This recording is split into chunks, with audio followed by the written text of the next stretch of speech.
Alright, so hope you're all doing well, and today we're looking at the best $700 gaming PC build that you can get right now. Now hey, all the links of the PC parts will be down in the description. If you bought the PC through these links, it will help me out a ton. And if you want to help me more, please press on that like button and subscribe because that really helps me out. Now this is a very crisp gaming PC in terms of performance and aesthetics, and this is about the fastest and highest performance you can get from this budget. You cannot go any faster. So we are actually really maxing out the potential of the money that you have right now. But when it comes to the benchmarks, this is a very good 1440p gaming PC. We're looking at 5 games, the first one being Cyberpunk 2077. Ultra settings with some FSR enabled, you will get 60 frames per second. When it comes to Red Dead Redemption 2 at 1440p high to ultra settings, you will hit 70 frames per second. So this is a very GPU demanding game, and this gives you an idea of how good our GPU is. When it comes to a game like Call of Duty Warzone at 1080p ultra settings, you will hit 144 FPS, and this is also a very GPU demanding game. When it comes to a game that's both CPU and GPU demanding, we are looking at Valorant, and you will hit over 240 frames per second easily. And the last game being Apex Legends at 1080p competitive settings, you will hit 240 FPS too.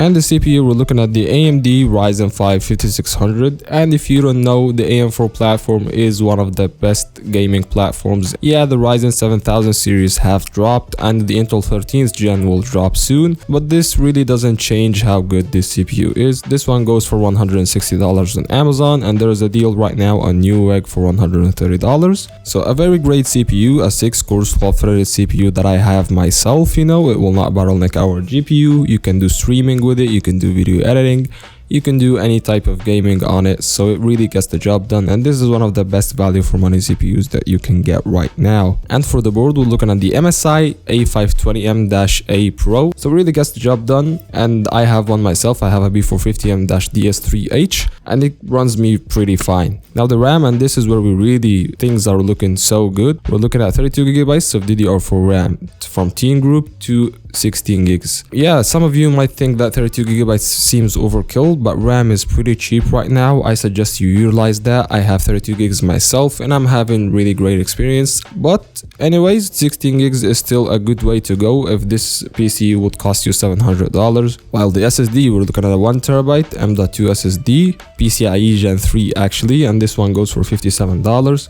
So this is a space saver, so you're getting fast boot up times and fast loading speeds and plenty of space for $57. This is a really great deal in my opinion, and I suggest you just don't cheap out on that and you are getting really good experience. Now the GPU, and we're looking at the AMD RX 6650 XT. Now this GPU is the best GPU that you can get right now on the market. It goes for $300 only. AMD have really great value for money, guys. You have no idea. When you compare this GPU to an RTX 3060, which goes for $375 brand new right now, not used of course, you'll find a 10 to 15 and even sometimes 20 frames per second differences. The RX 6650 XT is a really great GPU. Why we wouldn't go with the 6700 XT? There might be some bottlenecking with the Ryzen 5 5600, but yeah, this is a really satisfying GPU to get. You'll not feel bad if you bought it brand new, you know, and it really gets the job done. It's an 8GB GPU, so that's a great GPU for 1440p gaming in my opinion. Now going to the case, and this is my favorite place actually to invest in, and you can go with the cheap case of course. I have a cheap case myself, but if I had the money, I would go with an NZXT H510 Elite. This case used to go for $170 to $180. It's on sale right now for $100 on Amazon. I really would recommend you get this case on any budget, you know. A really good looking case. It's got the fans pre-installed. It's got really good cable management.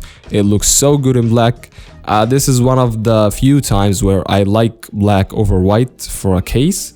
But yeah, this case is really suitable for black color, you know, and it will make our PC look pretty clean. So there isn't much RGB, only the fans, but you are getting the most out of your money. While the power supply, we are looking at an EVGA 550 to 600 watt power supply, somewhere around $40 to $45. It will handle our PC fine, and you can do some upgrading in the future, but I wouldn't recommend it if you decided to go something like an RTX 4090 for example. So yeah, that's been it. If you like the video, press on that like button. If you want to see more videos of that kind, subscribe.